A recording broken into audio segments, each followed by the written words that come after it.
Good morning, ladies and gentlemen, boys and girls. Welcome to your next behind the scenes vlog, and today we're going to talk about cinematic footage using the Fujifilm X-H2S and also how we get decent audio. Okay, well, Baz is still mackerelling. He's nearly finished now, but while he's still mackerelling, we'll talk about the other camera that I use for shooting one-man boat, and this is the Fujifilm X-H2S, which is my go-to main video camera now.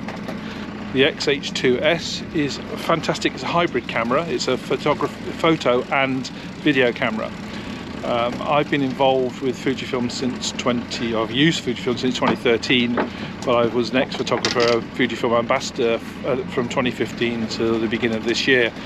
So, and I still use the kit. It's fantastic. And the X-H2S and the X-H2, which is the bigger megapixel. This one's 26 megapixel. The other camera is 40 megapixels, so bigger capacity sensor, same size sensor but bigger capacity sensor, more megapixels.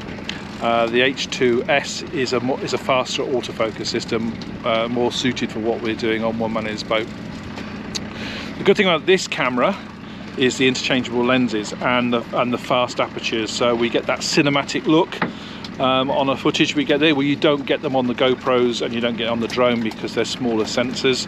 You get a fantastic sort of cinematic look. This is a f2.8 lens I've got on the camera at the moment, and I've got the f4 wide-angled lens, so it's an interchangeable lenses as well. So I've got telephoto lenses, wide-angled lenses, and all the stuff that I can, a professional system I need for a professional system.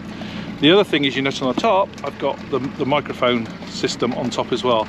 Audio is really important for this channel.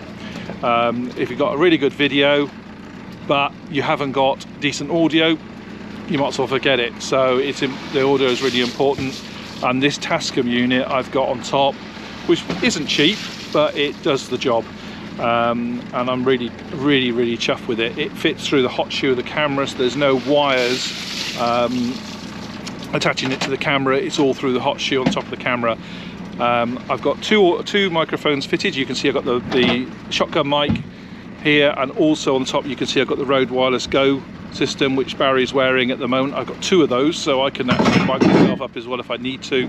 But the Wireless Go is a really good audio system that Barry can wear while he's working, and we can hear everything. And some of the stuff I can't use for obvious reasons.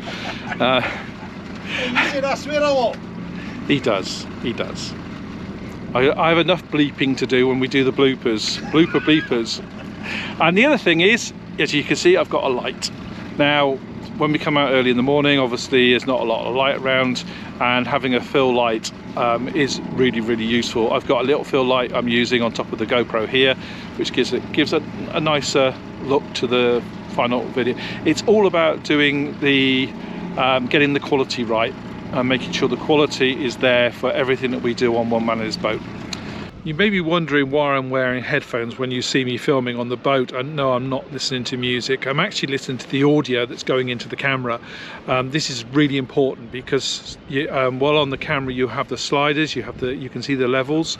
You can't always hear what the camera's hearing, because of the wind noise or background noise or whatever. Also the balance, if we've got two microphones running, we need to get the balance right between the microphone that's on Barry and the microphone that's on the camera, or if I'm wearing a microphone as well, you get that balance right between the two mics. You can sort it out in post editing, but it's better to get it right in camera.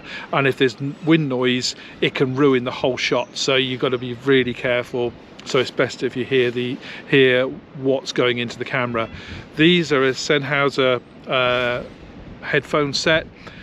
They are Bluetooth as well, but the camera doesn't have Bluetooth to listen to the noise, so I have it wired into the camera. But it's a really good set of headphones to listen to what's going into the camera, and that's why you see me wearing headphones. No, I'm not listening to music while we're working. Okay. Wind noise on the boat is a constant problem, and we control it as much as possible by using a windshield when out filming. The Rode NTG4 shotgun microphone has a dedicated windshield, while the lav mic that Barry wears has a smaller shield that goes over the microphone and is almost 100% perfect. Here is a short clip to show you the difference between having and not having a windshield fitted.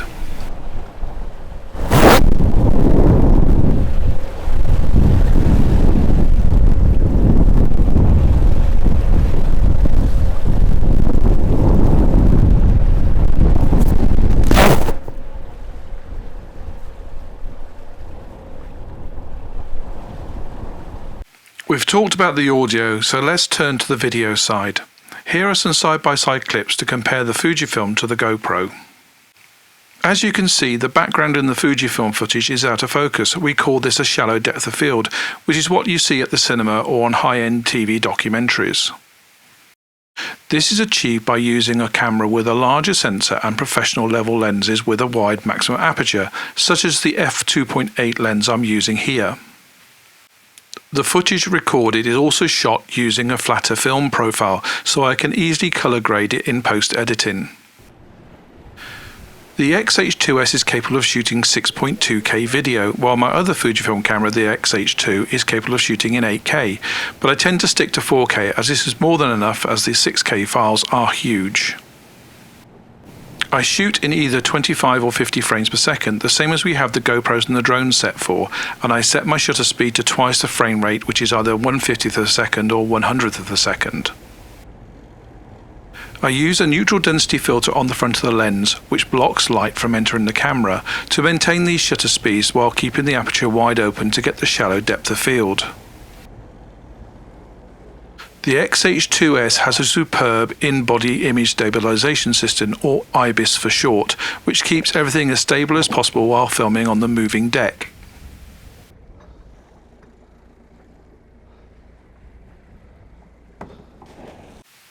The camera can also shoot slow motion footage up to 4 times in 4K and 8 times in HD.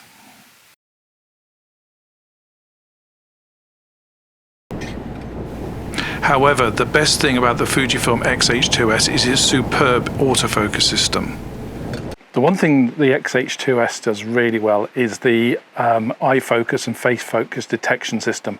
As you can see on the screen, you can see the eyes being picked up. You can see the reticules picking up my eyes, and also you can see it from my face. So if I turn away, or if I move, and you see when we move around the boat, this follows Barry when I'm trying to keep the focus on Barry.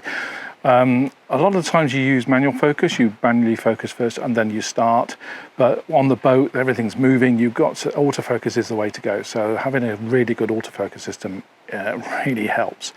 And that, ladies and gentlemen, is the end of this vlog. Thank you for watching. If you like what you've seen, please give it a thumbs up and give it a like.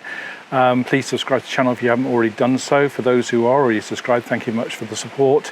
And we look forward to seeing you next time. The next vlog will be the last one in the series, which will be on editing the footage we gather into the videos that you guys see on the channel. Thank you very much and see you next week.